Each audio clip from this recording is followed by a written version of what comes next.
కృష్ణా జిల్లా పెడన కలంకారీ క్లస్టర్కు భూ బదలాయింపులపై వైసీపీ కౌన్సిలర్ల వైఖరిపై ఆగ్రహం వ్యక్తం చేశారు ఎమ్మెల్యే కృష్ణప్రసాద్.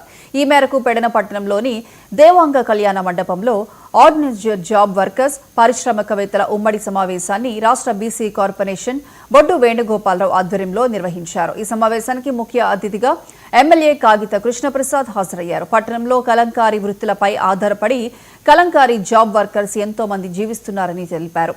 కలంకారీ క్లస్టర్ కోసం సీఎం చంద్రబాబుతో క్లస్టర్ ఏర్పాటుకు భూ బదలాయింపు ఏర్పాటు చేస్తామని తెలిపారు. త్వరలోనే కలంకారీ క్లస్టర్కు అన్ని ఏర్పాట్లు చేస్తామని హామీ ఇచ్చారు.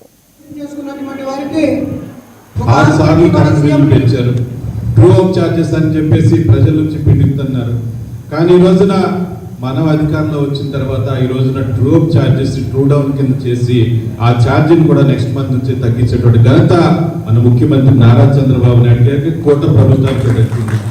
సుమారుగా 1000 కోట్ల రూపాయల భారం కలుగుతున్నప్పటికీ కూడా దాన్ని తగ్గించి ఈ రోజు ముందుకెళ్తున్నటువంటి సందర్భం.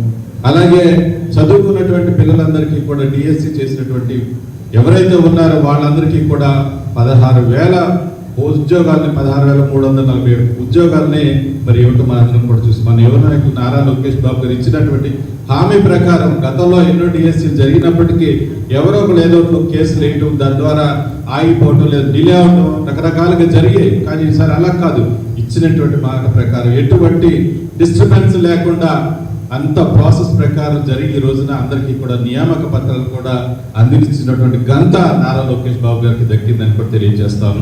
ఆ కౌన్సిలర్స్ ఇంకా బుద్ధి రాలా. ఆ నేను కట్టించినటువంటి బిల్డింగ్లు ఒక గదిలో ఉంటూ వ్యూహారచనలు చేస్తూ వాళ్ళే పెద్ద రుస్తువుల్లాగా బిహేవ్ చేస్తా ఉన్నారు, ఆలోచన చేస్తా ఉన్నారు. వాళ్ళు మేము కలంకారీ చేస్తున్నామని చెప్పి కూని రాగాలు తీస్తున్నారు.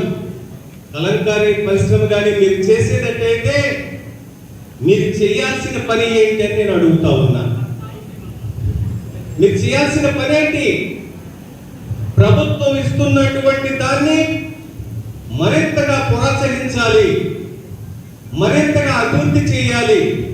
ఈ పరిశ్రమని మనుగడకి ప్రోత్సహించాల్సిందిగా పోయి మీకు వచ్చినటువంటి చిరు అవకాశాన్ని దారుణంగా దెబ్బతీశారు మీరు అనేటువంటి సందర్భంగా మనవి చేసుకుంటూ 29వ తారీఖు